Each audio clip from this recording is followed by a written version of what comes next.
6 দিন কর্মবিরতি পালনের পর আজ থেকে অনির্দিষ্টকালের ধর্মঘট শুরু করেছে চট্টগ্রাম বন্দরের শ্রমিক কর্মচারীরা। সকাল 8টা থেকে এই কর্মসূচি শুরু হয়েছে। এর ফলে দেশের আমদানি রপ্তানি কার্যক্রম অনিশ্চয়তার মুখে পড়েছে। আমরা একটু চট্টগ্রাম বন্দরের সার্বিক পরিস্থিতি সম্পর্কে জানবার চেষ্টা করছি। আমাদের সহকর্মী শহীদুল সুমন অপেক্ষা করছেন আমাদের জন্য। সুমন, আন্দোলনকারীদের বিরুদ্ধে তো সরকার কঠোর অবস্থানে যাওয়ার হুঁশিয়ারিও দিয়েছিল, তবুও শ্রমিকরা আবারও এই ধর্মঘট ডাকলো। কি বলছেন তারা? ক্লিংকার বেশি থাকলে সিমেন্ট বেশি খাঁটি। আনোয়ার সিমেন্ট। বৃষ্টি, শ্রমিকরা কিন্তু প্রথম থেকেই তারা বলছে সরকার যদি ডিপি ওয়ার্ল্ডকে নিউমুরিং কন্টেইনার টার্মিনাল ইজারা দেওয়ার সিদ্ধান্ত থেকে সরে না আসে, তারা কিন্তু তাদের যে কর্মসূচি সেটি ধীরে ধীরে কঠোর করতে থাকবে। তারা দুদিন তাদের যে কর্মবিরতি সেটি স্থগিত করেছিল নৌপরিবহন উপদেষ্টার আশ্বাসের ভিত্তিতে।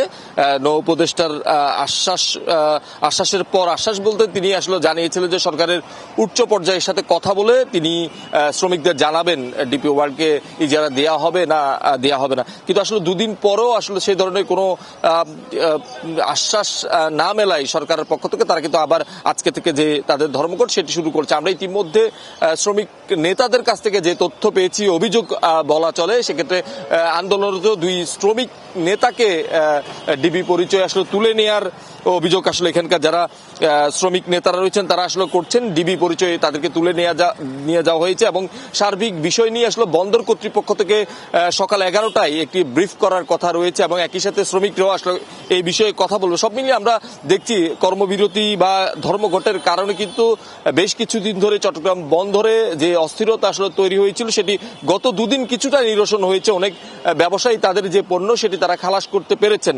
এখনো পর্যন্ত বহু খাদ্যপণ্য সহ নানা পণ্য বন্দরের ভেতরে আটকা রয়েছে, বহু জাহাজ খালাসের অপেক্ষায় রয়েছে। সব মিলিয়ে কিন্তু এই যে ধর্মঘট অনির্দিষ্টকালে সেটিতে কিন্তু আবারও যে অনিশ্চয়তার মুখে আমদানি রপ্তানি পড়ছে সেটি একেবারেই বলা চলে। সামনে যে নির্বাচনের কারণে কিন্তু বেশ কিছুদিন কিন্তু আমদানি পণ্য রপ্তানি পণ্য ডেলিভারি বন্ধ থাকবে। ফলে কিন্তু এই যে রমজানের আগে এই ধরনের কর্মসূচিগুলোতে কিন্তু আসলে ভোগ্যপণ্যের দাম বাজারে বাড়তে পারে এমনটি আসলে আশঙ্কা করছেন ব্যবসায়ী। একই সাথে ব্যবসায়ীরা বারবার বলছে যে কর্মবিরতি বা ধর্মঘটের কারণে তাদের যে ক্ষতি সেটি আসলে কিভাবে তারা পুষিয়ে নেবেন সেটি নিয়ে তারা একেবারেই উদ্বেগজনক অবস্থায় রয়েছে। সব মিলিয়ে আমরা দেখছি পুলিশের যে বেশ প্রস্তুতি আমরা দেখছি আন্দোলনকারীদের ঠেকাতে।